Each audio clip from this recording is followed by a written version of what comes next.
capítulo 10 de João é o que a gente está vindo escutando do quarto domingo, né? Do quarto domingo da Páscoa, quando Jesus se coloca como o bom pastor, né? Ele fala, eu sou o bom pastor.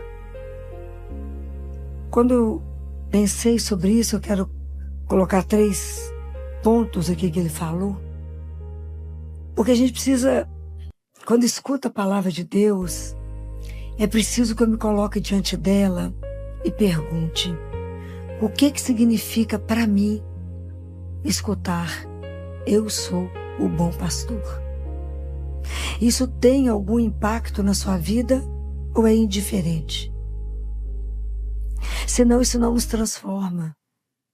Porque escutar o que Jesus fala, eu sou o bom pastor. E se você ler o Salmo 23, se você ler o Salmo 139, vai falar, ele me conhece. Eu sou o bom pastor e nada, por isso nada me faltará. Isso é um salto de confiança absurdo. Então isso não pode ser uma frase que eu falo, mas que não tem impacto na minha vida, compreendem? Tudo que eu desejo quando eu venho aqui trazer essas reflexões para vocês é para que vocês vivam a Bíblia, a palavra de Deus, diante da verdade, diante de um Deus vivo. Essa é a grande diferença. Uma coisa é ouvir, outra coisa é eu viver isto. No meio de um tormento, no meio de uma dificuldade, a hora que a vida bate, a hora que parece que está tudo indo ao contrário, você fala, o Senhor é o meu pastor. E por isso nada vai me faltar. Você não tem nada para segurar. É isso. Nada. O Senhor é meu pastor. Nessas conhece a história do frei, do padre que tomava conta de um orfanato. E aí a cozinheira chegou perto dele e falou, padre, não tem feijão para os meninos. Ele falou, vamos rezar. E a resposta dela foi, e desde quando rezar põe comida na mesa? Sorte que ele não escutou ela, né? Então ele foi para o Santíssimo e falou com Jesus, não tem feijão. Passou alguns minutos, toca o sino na porta do lugar onde eles estavam, lá do orfanato, e falou, eu sou um agricultor. Eu não sei bem se vocês estão precisando, mas o Senhor falou comigo que vocês precisavam de uma coisa. E eu não sei se eu estou certo, se eu entendi direito, mas eu trouxe uns sacos de feijão. É assim, ele escuta. Então, experimentar, quando eu falo isso para vocês, experimentar essa frase, o Senhor é o meu pastor. E nada pode me faltar. Dar esse salto de confiança absurdo, de abandono. Isso é se abandonar. Em quem? Nele. Não estou me abandonando no nada. Não estou me abandonando naquilo que eu não conheço. Estou me julgando nas mãos do meu Senhor, do meu Salvador. Aí ele fala, eu vim para que tenham a vida. E a vida em abundância.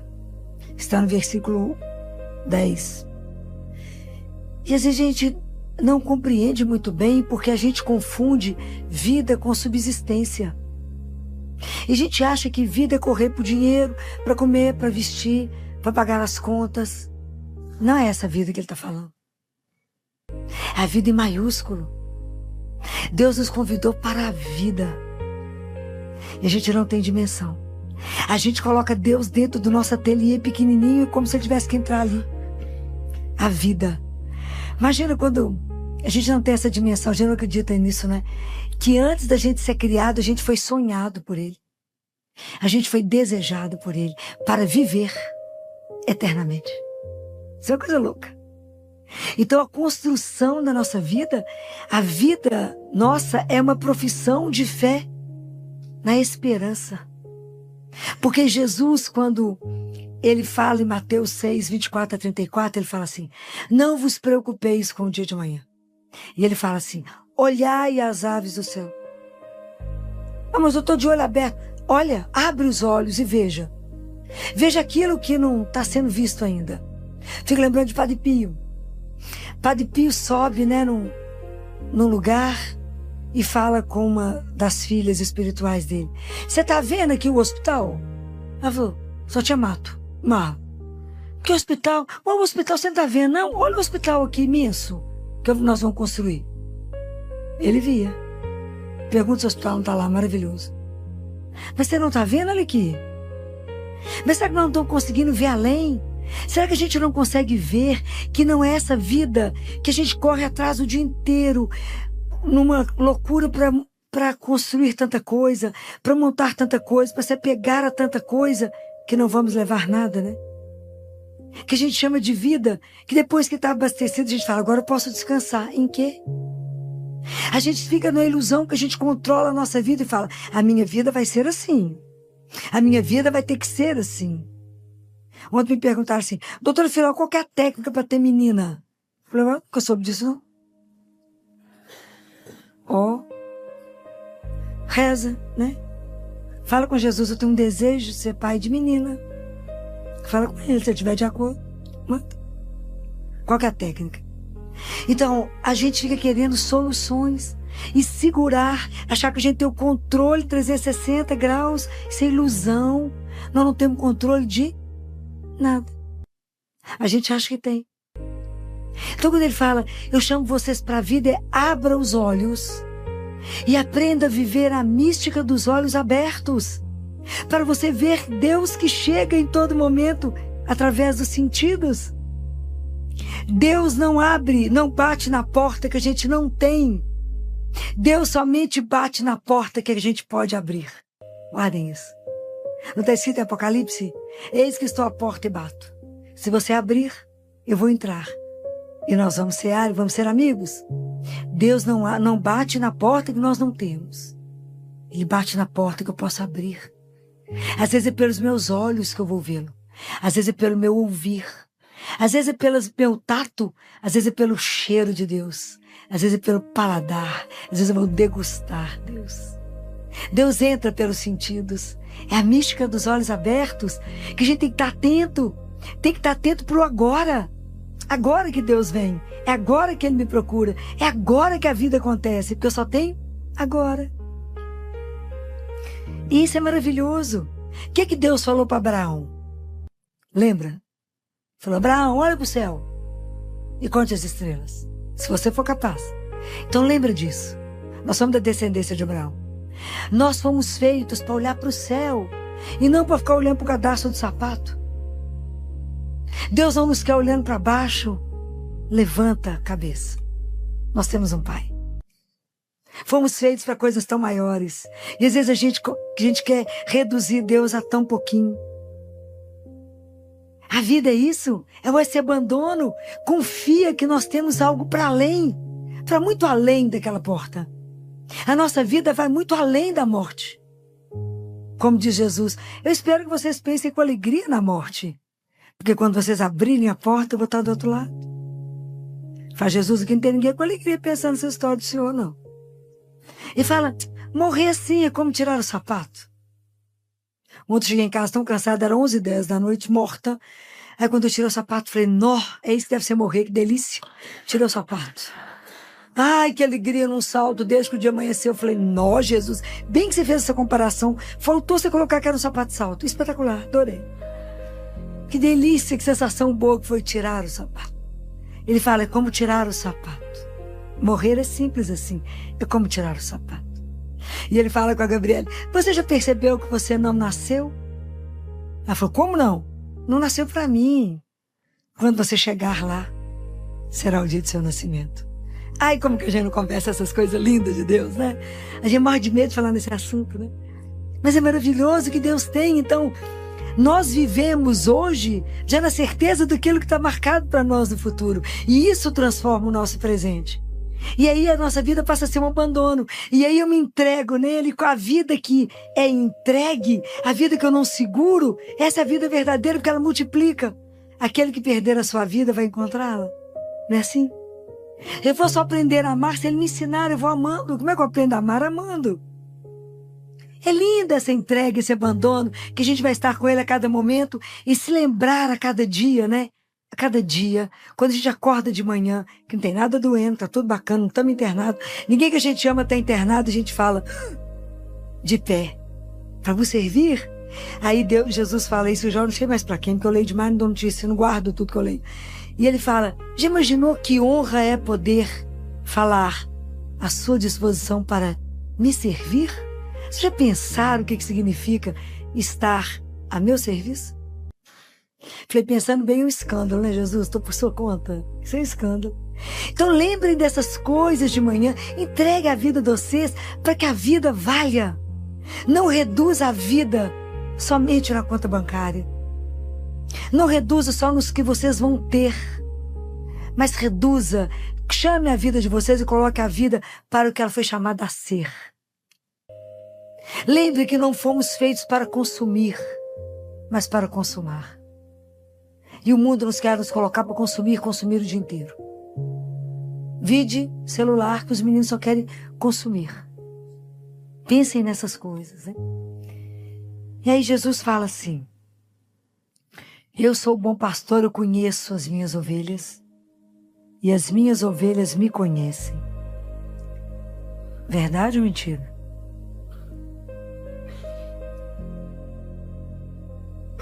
João Batista diz assim, no meio de vós está aquele que vós não... Qual que é o resto da frase? Nós vamos começar a ler a Bíblia de novo. No meio de vós está aquele que vós não conheceis. Verdade ou mentira? Jesus é um estranho. Nós não o conhecemos. A gente, quando ama alguém, você sabe o barulho do carro dele. Não é? Concordando comigo? Você sente o cheiro e fala, passou por aqui. Não é assim? Você sabe tudo que o outro gosta. Tudo que ele come. Você olha uma roupa e fala assim, isso vai agradar. Não é assim? Tudo que você vê, você pensa nele. Nós pensamos em Jesus quantas vezes no dia? Melhor nem comentar. Não vai igual a ele, não é? A gente olha uma coisa e fala assim, nós tem a cara dele. Não, Jesus adora isso. Não. A gente não o conhece. Por que eu não escuto a voz dele? Lembra de Samuel? Hoje eu estou por conta de lembrar a Bíblia, né, gente? Lembra de Samuel com Eli? Não, ninguém lembra. Samuel é do Antigo Testamento, foi um grande profeta. E ele era uma criança ainda, um adolescente. E ele dormia no templo com Eli. E aí ele escuta, Samuel, Samuel.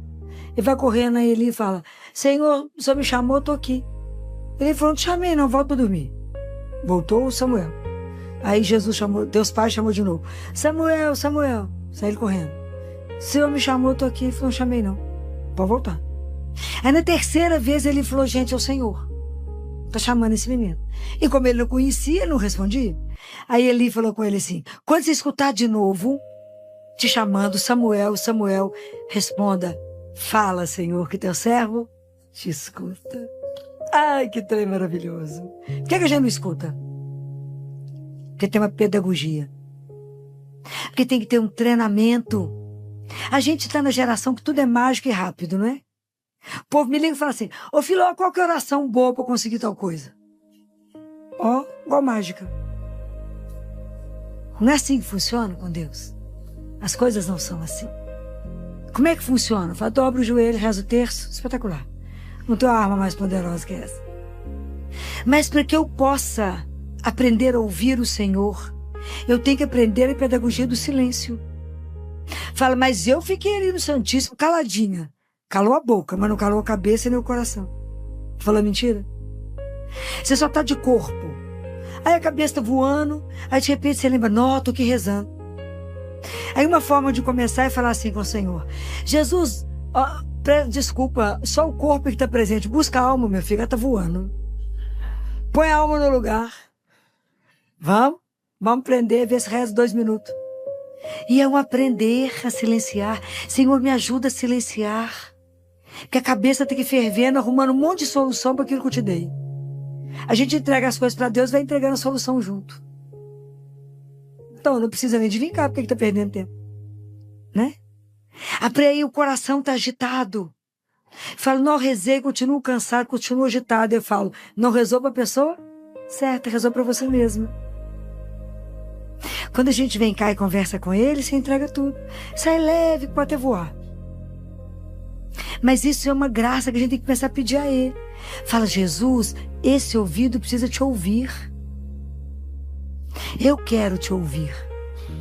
E se vocês olharem bacana pro ouvido um do outro, a nossa orelha, aqui dentro, ela tem a forma como se tivesse um feto intraútero. Começa a observar. Por quê?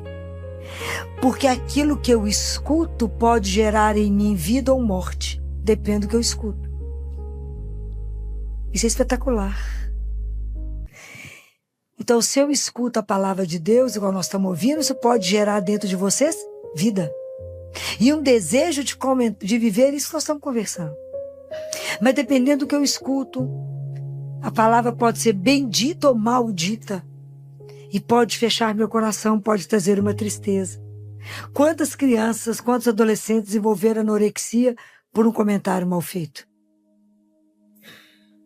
Tinha uma menina no consultório de 10 anos, uma bonequinha, mas ela ainda estava na fase dos 10, onde ela tinha um peso um pouco acima, mas ela já era uma menina, uma moça, apesar de ter 10 anos.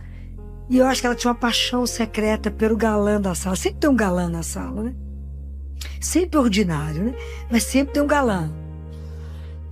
E elas estavam numa turminha sentada no recreio, no intervalo, e ele passou, apontou o dedo e falou: "Nó, você tá uma baleia." Pode imaginar, essa menina secou, que nem menstruar mais, ela menstruava. Ela secou, que a vida foi embora. Trazer a vida de novo foi uma luta. Foi uma luta. Então, o que ela ouviu, destruiu nela tudo que ela acreditava. Podia ser só aquela paixão platônica que nunca tem nada, né? Que eu falo, as meninas falam: "Tia Filó, mas os coleguinhas são muito feios." Fala: "Presta atenção que é tudo frango ainda desossado. Anota o nome que vai virar galo e vai ficar um espetáculo. Anota o que interessa, que esse negócio vai ser transformado." Mas aquilo que escuta pode me promover ou pode me destruir. Isso é muito sério. É o que a gente fala com o filho. Você é um incapaz. O que ele vai ser? Incapaz. Se eu falo com o outro: "Não, você é demais. Você dará conta." O que ele vai fazer? Vai dar conta. Então é preciso que a gente preste atenção naquilo que eu escuto. Por isso que a fé vem pelo ouvir. É lindo. Nós temos 3 órgãos semelhantes: o ouvido, o rim e o pé. O dia que você vê uma pessoa que a orelha começa abaixo dessa linha do olho, pode procurar o rim dela que tem problema. Espetacular, gente. Existe toda a leitura teológica do corpo, né? É maravilhoso, né? Deus não fez nada à toa nem por acaso, né, gente? Não é igual para todo mundo medir a orelha, né, gente? Mas é assim mesmo. É assim mesmo. Então, é espetacular ver como é que Deus não fez nada por acaso. E o rim escuta a mensagem que o sangue traz. Se a gente estiver triste, com medo, apavorado, não querendo mais a vida, o rim é o órgão do medo, ele faz pedra, aí faz cálculo renal. O medo é tanto que paralisa. É espetacular, gente. Estudar o corpo é espetacular, porque nada foi feito à toa. Tudo tem uma razão belíssima que Deus fez. Mas Ele nos conhece, nós é que não nos conhecemos e nem conhecemos a Ele. Mas para poder conhecer a Deus, eu preciso de ter tempo para Ele. Eu preciso sentar diante dEle todo dia. Eu preciso conhecê-lo pela palavra. Eu preciso escutar o que Ele falou. Eu preciso fazer com que essa palavra entre no meu ouvido e gere vida em mim e me transforme. Senão a Bíblia não serve para nada. Eu tenho que ouvir, cada vez que o sacerdote for ler a palavra de Deus, vocês vão ouvir. Na hora que ele começar a falar, proclamação do Evangelho, chama o Espírito Santo e fala com ele: abra meu ouvido, abra o ouvido do meu coração e faça com que eu entenda essa palavra e que ela gere em mim vida, porque eu quero vivê-la. Eu quero ser transformada por essa palavra. É assim. Não tem mágica, tem investimento. Ok? Então é preciso pedir a Jesus: Senhor, eu não te conheço. Eu não consigo te ouvir, por isso que eu tomo tanta decisão errada. Porque eu não paro, eu acho que sou dona de tudo, que sei as coisas. Pois eu digo para vocês que o menor detalhe a gente pergunta para ele. Então a gente vai fazer opção errada, porque a gente não conhece nada e tudo nos engana. A vida nos engana, as aparências nos enganam. Mas Deus não, Deus vê o coração. Então tudo a gente fala com ele, fala: eu posso fazer isso? O Senhor está de acordo? O Senhor, quando me gerou, quis isso? Assim. A vida fica tão mais leve. Tão mais leve. Santa Faustina conta que um dia, quando ela foi entrar na capela, a hora que ela entrou, de repente tudo ficou tão leve, que ela falou: uai, mas tá tudo tão leve, o que tá diferente na capela? E que ela escutou Jesus falando assim no ouvido dela. Pode imaginar, gente?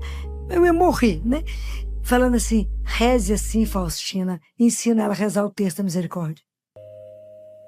Presta atenção. Ele dita aquilo para ela e ela vai repetindo aquilo que ele fala. Isso é uma coisa de louco.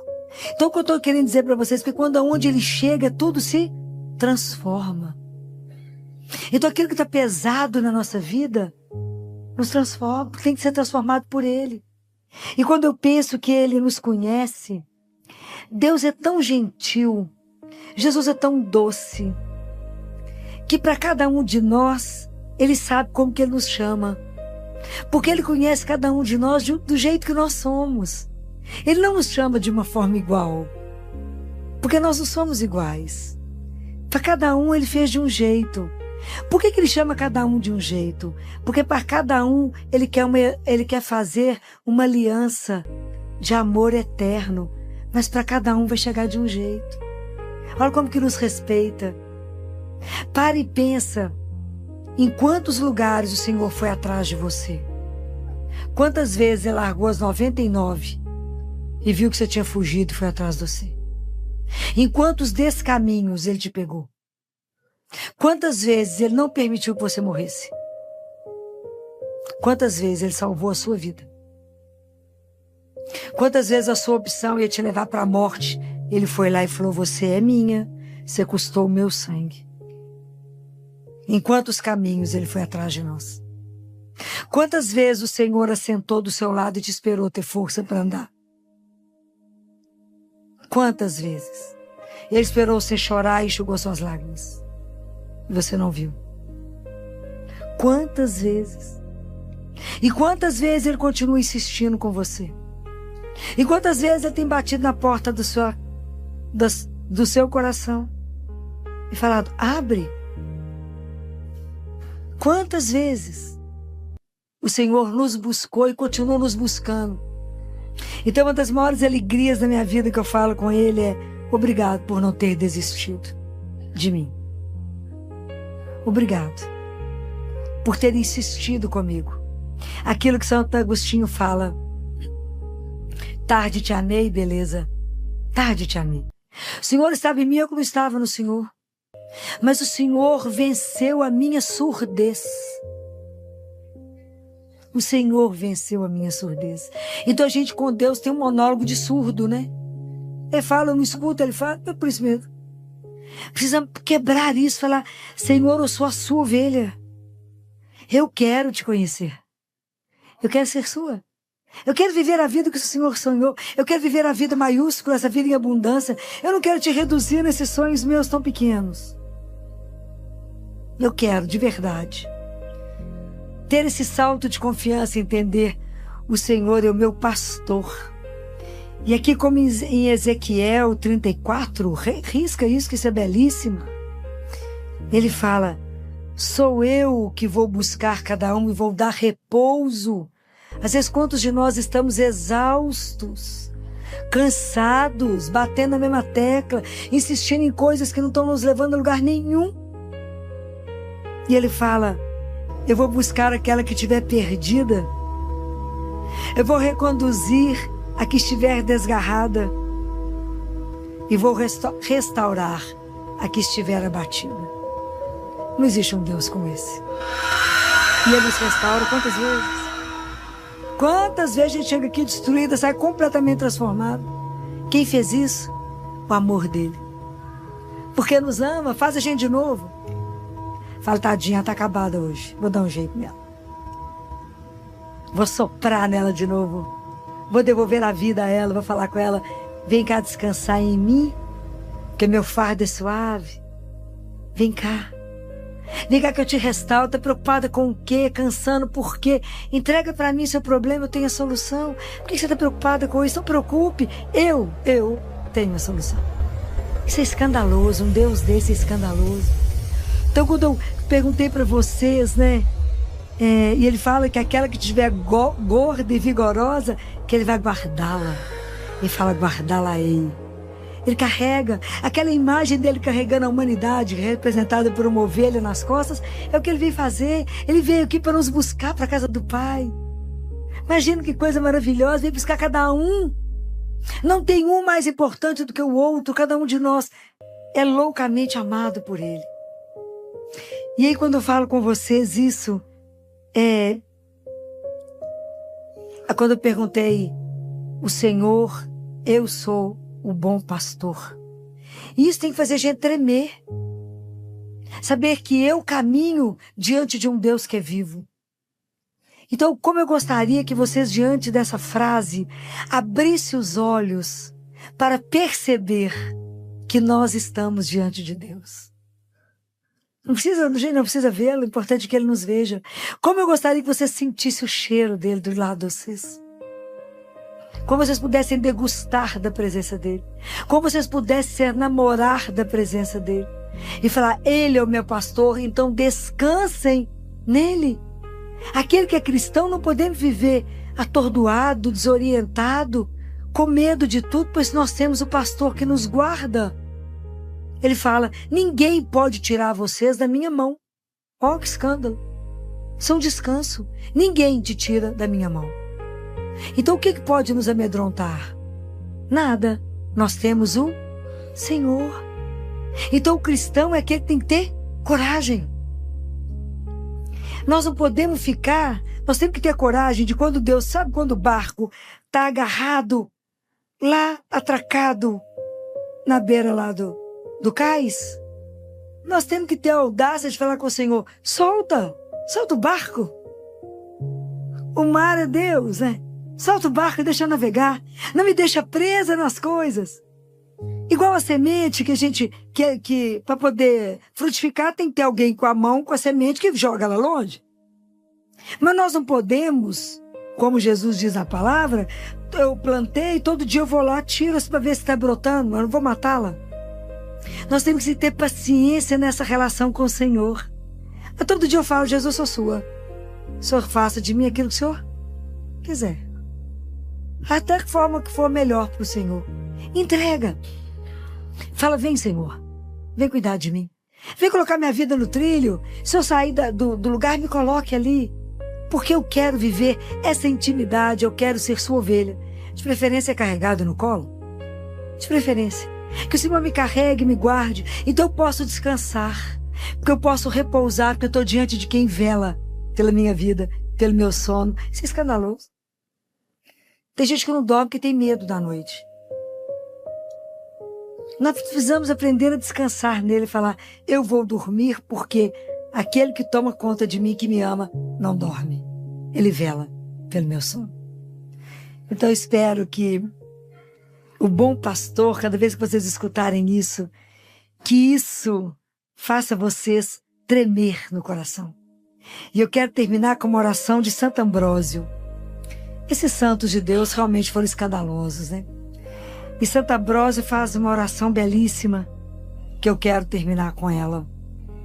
E ele reza assim: venha então, Senhor Jesus, procura o teu servo, busca a tua ovelha enfraquecida. Vem, pastor, procura como José procurava as ovelhas. Andava por aí errante a tua ovelha, enquanto tu tardavas, enquanto te entretias pelos montes. Deixa de lado as tuas 99 ovelhas e vem procurar aquela que saiu por aí vagando. Vem sem cães, vem sem rudes empregados, vem sem um mercenário que não sabe passar através da porta. Vem sem ajudantes, sem intermediários, pois já faz tempo que estou esperando tua vinda. Sei que vens vindo, se é verdade que não esqueci os teus mandamentos. Vem, mas sem bastão. Vem, contudo, com amor e atitude de clemência. Vem assim, Senhor, o bom pastor, para converter-nos e renovar-nos. Amém. Que assim seja.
Walk past the record store today,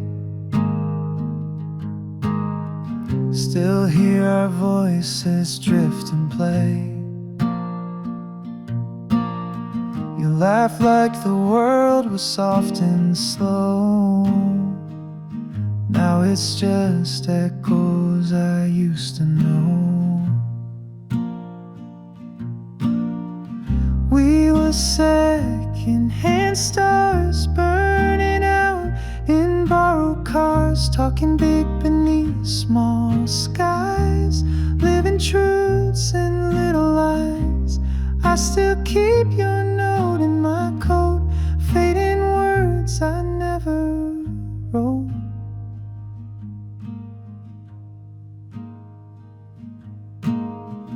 Moonlight on an empty street, kiss loose in cold bare feet. Every light reminds me of the way you said goodbye like love. We were second-hand stars burning out in borrowed cars, talking big beneath small skies, living truths and little lies. I still keep your note in my coat, fading words I never wrote.